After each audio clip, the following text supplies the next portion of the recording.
Hello and welcome to the Bigger Than Us podcast. I'm your host, Raj Daniels, and today I'd like to welcome Aaron Ratner to the show. Aaron is a managing director at Ultra Capital. Ultra Capital finances small to mid-sized sustainable infrastructure projects in the agriculture, energy, waste, and water sectors. Aaron, welcome to the show. Hey, Raj. Thanks very much for having me. Aaron, thank you for joining us. Aaron, I'd like to kick things off with something interesting about you that people might not know. Well, let's see. Something interesting that people might not know that I can disclose on this podcast.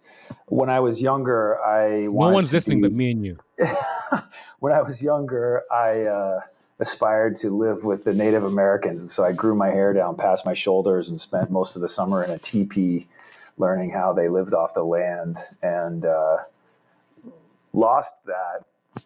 Went all the way out to Hong Kong to jump into the world of finance and private equity, and over the last 7 years have come back full circle to working in sustainable infrastructure and trying to heal the land, and wishing I had time to grow my hair out and ride horses around the middle of the country and live off the land again.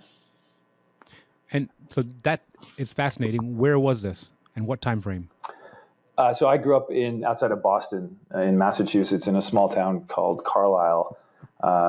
My parents moved out there after my father got out of medical school and wanted to raise us in the country, myself and my younger brother. And we lived there. A small town doesn't even have a traffic light today. We lived there until it was time for us to move away to university, and my brother and I left and never went back. My parents still live there. Wow. And how long did you spend with the Native Americans? It was a summer camp. I think I was probably 7 or 8 years old, but we spent all day in the teepee, and we learned how to live off the land and make fires with rocks and sticks. And, we learned a lot of skills and tools for how to tune into Mother Nature and really interact with the planet. As a former Boy Scout, I'm often reminded, that time frame between the ages of, let's call it 7 to 10, how many things I learned as a Boy Scout that I actually use today. Utilitarian. What are some of the things that you learned perhaps back then that you find that you lean on? Well, I think that one of the key lessons when you spend a lot of time in nature is that there's an incredible life force there. And so, whatever you need in life, you can often find it if you turn to nature for the resources and the support. It's not always evident, and it's certainly not as easy to consume as buying something over the internet. But, the earth has evolved over millions of years, as have we. And the system up until recently worked pretty well on its own and was quite self-sustaining. And so that energy and those resources are there if you tap into them and you take the time to really listen. That's really interesting and a great way to put it. In today's age of instant and, immediate delivery, I guess what I'm hearing you say is nature already has at hand everything we need. Yeah, absolutely. I mean, nature is the ultimate circular economy, right? Everything is there for a reason, and it all runs through a system that regenerates itself and evolves as the planet evolves. But yeah, absolutely. I was recently telling my daughters, they were kind of asking about, the internet and optic fibers, and I was kind of explaining how the optic fibers work. And I said, look, light has been transmitting information to us our entire lives. When you look at something, it's the light bouncing off that object into your eyes that's providing you the information. And now we've just learned a different way to kind of harness that power, for example, through, fiber optics. So totally agree with you. Yeah, sure. I mean, look at the fireplace full of wood that's burning, right? What you're actually doing is you're releasing energy from the sun that was captured by a tree decades ago, right? And stored in that tree until it was cut down and chopped up and brought to your living room and then put in your fireplace to put underneath a flame that re-release that energy. I mean, the light coming out of a fireplace is actually just a form of captured sunlight. Right. Absolutely. We're all solar beings, right? Mm-hmm. So, Aaron, can you share a little bit about Ultra and what the mission at Ultra is? Absolutely. So we are as you mentioned in the introduction, we are a sustainable infrastructure investment firm. We invest project level finance, which means we don't do venture capital, we don't invest private equity, we don't actually invest in companies. we put up capital to build and operate projects that are put together by developers. We have a really amazing team of people. We're at about 20 headcount right now. Our two main offices are in San Francisco and Philadelphia, and we have some people running around the Midwest working on the project sites. And the mission is to build a business that enables and facilitates the deployment of private capital into small-scale infrastructures in a space where there's incredible demand, but historically not a sufficient amount of capital to support the sector. Traditionally, infrastructure was a very large business where you had big firms putting big amounts of money in building toll roads and airports and dams and whatnot. And with the way that the world is going, all this infrastructure and all these energy assets are becoming more and more distributed. So the projects have become smaller, which makes it more difficult for the larger investment firms to execute and do those size deals. So there's a gap in the market for projects that are, roughly 25, 50, $100 million, where there aren't a lot of investors, there aren't a lot of people who have that kind of experience.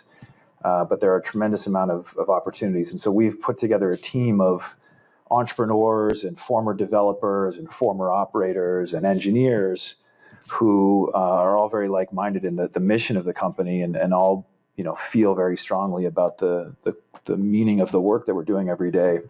And we're building a business that is really focused on our developers. We see these developers out in the market, these entrepreneurs who are waking up every day trying to build a renewable natural gas project with a dairy or a wastewater treatment facility with a large corporation or an advanced recycling facility somewhere. It's an incredibly challenging thing to do, as it is to be an entrepreneur anywhere. And, in our business, what we've realized is that if we can support these developers and really make the business focused on them, we get a very high quality of developer coming through our door, but we also see more and more projects coming together in a successful manner. So you mentioned, a couple of different projects. Is there a particular project you can share with the audience that you're really excited about? Yeah, sure. I'm excited about all of our projects, full disclosure. I think they're all very unique and interesting in their own way. One of the projects that is just now getting ready to be commissioned that we've been working on for quite a while is called the Red River Biorefinery. It's a project up in Grand Forks, North Dakota, that we broke ground on last summer. And it's an agriculture waste to energy project. So we have contracted with two very large agriculture food processing companies. One of them is a 100-year-old sugar co-op called American Crystal Sugar. The other is an old and very well-established largely potato business called J.R. Simplot. They make all the French fries for most of the fast food companies in America. Contracted with both those businesses to take all their waste from food processing and turn it into ethanol. So that project, when it is fully operational, will take over 500,000 tons a year of agriculture waste that would otherwise have been left out in the open or put in a field, and upcycle that and turn it into ethanol, which will help reduce the amount of petroleum that is burned by trucks and cars in the state of California.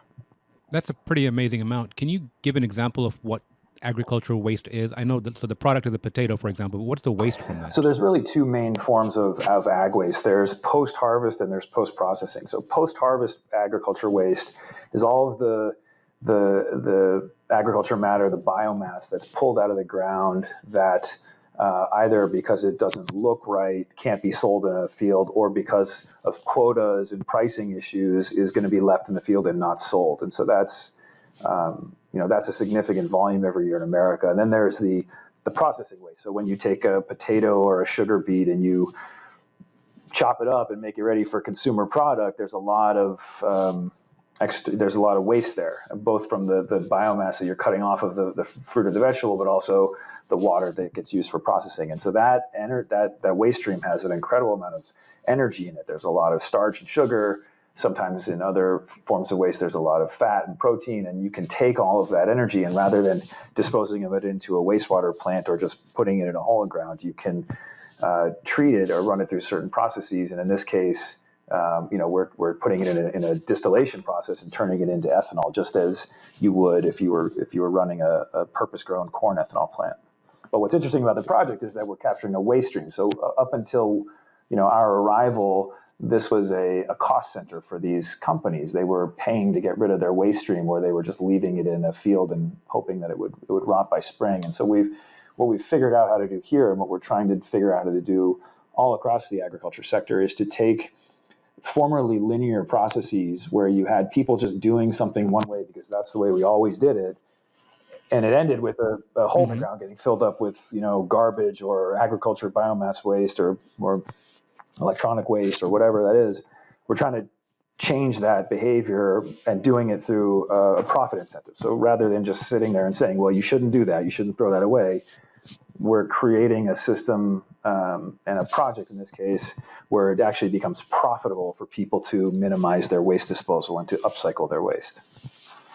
So I'm guessing the farmers must be really happy with that. First, they were paying to have the waste taken away, and now they're actually making revenue from that. Yeah, that's exactly right. It becomes a profit center for them. And the great example of that today is the dairy sector, where milk prices are depressed and low and are may not come back up for a while, and there's a lot of pressure on the milk sector from plant-based milk alternatives, and so the dairies around this country are struggling, and they all are milking as many cows as they possibly are permitted to milk in order to produce as much milk and try to keep themselves afloat economically. And because of that, they've all got manure disposal problems. I mean, every dairy uses a little bit of its manure to land apply for fertilizer, but they've all got more manure than they can process on site. And so, with some of the projects we're working on and some other investors in this sector are working on as well, private capital is showing up and building these digester facilities where you're taking the dairy manure, turning into clean, renewable natural gas, and in the process, not only creating a self-sustaining project economically, but putting money back into the pocket of the dairy farmer, which at the moment is really critical for their survival. Those are pretty amazing. Earlier you touched briefly on some of the challenges you see in the developers happen. Can you expand on that a little bit? Yeah, sure. Well, so fundamentally, the developers in this sector are entrepreneurs, and being an entrepreneur in any sector is challenging. You have to wake up every day and create something out of nothing, and that's hard. It doesn't matter whether you're, what sector you're in. In this sector in particular, these are people who have decided that they want to try to make the world a better place, and they're going to try to figure out a way to do that and make some money for themselves at the same time. But in every case, they are trying to create something within a system, as I mentioned earlier, that has historically been quite linear and just doesn't operate that way. Most of the industrial systems in this country are not circular. They end with waste disposal, and then somebody goes and buys a new product. So, these developers are, historically they don't come out of big companies. So, they don't exactly have a lot of resources around them. So if they have to pay for everything that they need to get done. So whether they need a permit survey, they need an environmental survey for a site, they need preliminary engineering to get a good sense of what the project they have in mind might cost. They have to negotiate with a waste provider, whether it's a dairy or a corporation or a big ag company. They need to, get a preliminary sense of what they'll need to pay to secure that waste stream. All those things take time and money, and most developers in the sort of sustainable infrastructure space are not, they're not really young. They're people who've been around for a while, and so they often have families and spouses and children and people they're responsible for on a day-to-day basis. So there's a lot of risk in the work itself being successful. There's a lot of risk in trying to do it over a certain amount of time when no one's paying the bills, and the only way you're ever going to make any money from it is getting a project done. In this sector, there's no credit and no profit in getting a project half developed. And so what that means for for us is we really look at our developers and we try to think of them as our customers, as the brave entrepreneurs out in the field really spearheading these projects. And so around them, when we sign a term sheet with them and we commit to doing a project, we give them resources in the form of software we use to help them get a better look at their project, templates and checklists to help them stay really organized, developer support services like your company Nexus, which is a tremendous value to every developer we work with. We we bring all that around them so that everybody at the table has their same interest aligned, and they can focus on what they do best, which is often being on the ground every day, getting things done, and maintaining the key relationships with the key counterparties of these projects while this 12 months passes, while the project goes from pretty good idea to financial closing and putting money in the ground. Right. So if you could sit down with the developer before they came to you, what's perhaps one or two things you would tell them that in order to get ready to come speak to Ultra? So the one thing I tell developers, I find myself telling developers lately, is it's really important to have the difficult conversations as early as possible. And what I mean by that is this sector is full of shiny objects. All of these projects are fascinating, and they're all going to make the world a better place if they come together. And that's wonderful and amazing. And so the developer has to believe that every single day when they wake up, or otherwise they were not going to get out of bed. So the developers come to work every day with an optimistic lens, and that is both incredibly empowering, but also can be limiting in the sense that it sometimes blinds them to some of the limitations or risks to their project. And so, as they go out and start to raise capital, or they go and they talk to, let's go back to the example of a dairy farmer. They go talk to a dairy farmer about capturing the manure from his dairy. Oftentimes they have a quick conversation, feel like it's directionally positive, and then keep going rather than really getting into the weeds early. And if you overlook some of those steps, you can end up in a situation where the project is really challenging to close. That's particularly true in the case of the investment community. The capital that's available to developers in this sector comes from a variety of sources. There are a few rapidly growing, very well run sustainable infrastructure investment funds that are contemporaries of my fund, Ultra Capital. There are some larger groups that are big, large infrastructure funds that are trying to come down to this size. But there are also a myriad of family offices that think they want to do some good and put some money to work, or local private equity firms that have never done a project deal but think they'd like to look at it, or venture capital firms that feel the same way, or many times there's a wealthy individual who thinks he really wants to put money into the project but doesn't really understand it. And in all those cases, developers serve themselves really well by making sure very early on that everybody at the table, everyone they brought together, understands all of the commitments and sacrifices that are going to need to be made in order to get the project financed. It's sometimes it feels like you got to get the stars to align, but that's because they're unlike a venture capital deal where there's the entrepreneur and an investor and they can write a 3-page legal document and cut the check. In project finance, you have to pre-negotiate and pre-agree on a long list of documents and terms in order to get the deal done. And that goes everything from the site and the environmental to the feedstock and the offtake to the engineering and the equipment and who's going to run it and who's going to run the business. And so any one of those things going sideways can derail a project. And developers who don't early on really have the face-to-face conversation with all those counterparties and make sure they understand what it's going to take, find themselves often with a project that's very close to closing, but isn't going to actually close because there's some sort of binary outcome threat that they washed over earlier in their process. So if I'm hearing you correctly, one of the things I took away from what you just said is that perhaps a developer should do just as much homework or due diligence on the investors or the investment community that they're speaking to as the investor is going to do Absolutely. on So them. that's exactly right. So what developers, when I give the answer I just gave you, developers often say, well, what does that mean? I say, well, the next time you sit down with an investor, ask them the following questions. How many projects like this have they already financed that are in the ground and running today? How many projects have they looked at and declined? What were the key reasons that they declined? Can you talk to some of the developers with whom they've already invested, right? Figure out what their actual experience is in that vertical. If you don't, you can end up with some really well-intentioned people who just don't have the capacity to close the deal. And that's a consistent frustration for developers across this sector, is that they end up in negotiations with a potential investor who doesn't finish diligence and isn't able to close the deal, and the developer is running out of money and the project needs to get in the ground, and it just creates a lot of heartache. That's understandable. And money is almost sometimes too easy to get, but the stipulations or the individuals that you're dealing with, you want to ensure that they are qualified to give you the money too. So totally agree with you. You mentioned developers and optimism earlier, and one of the things I like to really focus on with my guests is the why behind what they're doing. So, what's driving you in the Simon Sinek sense of the why? What motivates you, and what keeps you an optimist? Well, I think it's a variety of things. And if you ask me that question every day, 5 days in a row, you probably get a different answer. So I'll answer for today in the present.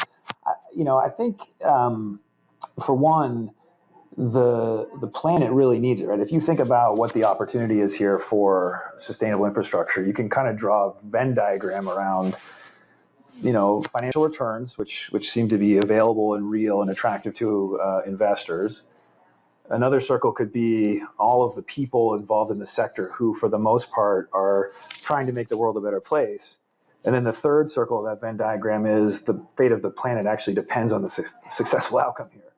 So, in one sense, yeah, Not not to to be be taken taken lightly lightly. at all. In one sense, it's very important that some people are engaging in this form of commerce that's showing the world that there's a way for sustainable businesses to be increasingly profitable. And profitability is actually a component of sustainability, right? If you set up a business that can't stand on its own 2 feet economically and needs donations every year, then in some ways it's not very sustainable. And so we are very passionate about showing the world that the time has come where it is becoming increasingly profitable to invest in businesses that are healing the planet. And being a part of that movement and having the ability to deploy capital into that space is a real blessing. It's something I love what I do, and I think the developers that we work with are all very interesting people, and all the people in the sector with whom we get to interact are wonderful in their own way. So, let's go back in the conversation. The time you spend with the Native Americans. Do you feel like that experience is also contributing to what you're doing today? Sure, it is. In full disclosure, I was in a summer camp in a teepee in Massachusetts, so I wasn't actually hanging out in the Black Hills, running, through the prairies, chasing down buffalo. But I think it did. I grew up in a really great family, and my family's still really close, and we were always very tuned into nature. And I spend a lot of my free time climbing mountains, and still do today. And when I got a little older and I got out of college, I started working in finance and ended up in Hong Kong wearing tailored suits and staying up way too late for my own good every night and just sort of focusing on making money out of money, and continued on that path for a while. But two things became very clear to me. One was that I wasn't actually that good at just making money for money's sake. And the reason for that was that I didn't really care. As much as I loved competing and trying to win and whatnot, I didn't really care so much about the outcome. And I followed that path until I got to a point where I just realized that I felt like I was wasting my time in this life just doing that and being very self-serving. And I happened to meet a really remarkable woman named Ashley Allen about 8 years ago, who had been in the impact space for a long time and was looking to build an impact investment business. And so she had put something together called I2 Capital Group, and I joined her as the president of the firm. And she was in Washington, D.C. at the time, and I was in California. And we set out to build an impact investment merchant bank. And the first project that we worked on was a project in Wyoming called the Sweetwater River Conservancy, which was a 1.5 million acre mitigation bank. It's a very large land conservation project put together by an entrepreneur by the name of Jeff Meyer. And the mitigation banking is a program in the U.S. where you take private capital and you buy and convert land into permanent conservation land. And for that, you get credits, which energy companies buy to offset their development. So this fellow, Jeff, had raised about $125 million to go out and buy all this land and turn it into permanent conservation land. And it happened to be in Alcova, Wyoming, right along the Oregon Trail. And so we ended up out spending time in Wyoming, riding horses around a part of America that was really historic. It was right near a rock called Independence Rock, which is a big half-dome rock that families would carve their name and date on. And it was called Independence Rock because if you were trying to get over the Northwest Passage, you wanted to be at or past this rock by July 4th. And if you were there any later, you were probably going to get caught in the snow. So it's a really interesting part of America. But we were, that part of the country is beautiful. It's full of wild herds of antelope and bear, and it's just stunning. And so we spent a lot of time out there, and it sort of brought me back to a feeling that there was a way forward where, I could spend my time trying to heal the planet, but also, creating financial returns doing so for my investors and myself, and really show the next generation of young people in this country and around the world that we are now at a point where it is profitable to do good for the planet, not just extract from the planet. That's really interesting. And as you were talking, I kind of feel like, a lot of your experiences have drawn you back to almost to your calling. Yeah, it feels like that. I joke around sometimes with our investors and my partners that if something ever happened, and we had to shut our firm down, I would wake up tomorrow morning and do the exact same thing for free. So I can't imagine doing anything else with my time. And that's another thing that you learn when you get a little bit older in life, is that that's the only thing you can never get back. And it's the only thing that you can't buy is another day. And so to find work that is meaningful, and to work with people who find that work meaningful and who have a shared vision, and to empower communities and these developers we work with to put these projects up and really, get that sustainable infrastructure on the map. That's just a really amazing way to spend a day. I feel the same way too. The ability or the opportunity to do work with meaning, I think, it alleviates so many other issues that are, in life in general. The fact that you can wake up in the morning and feel like you go to work to contribute, to give back, and like you said, get paid to do so. So I totally agree with you. Aaron, one of the things I like to ask is, if there was a piece of advice you could share with the audience, what would it be? uh,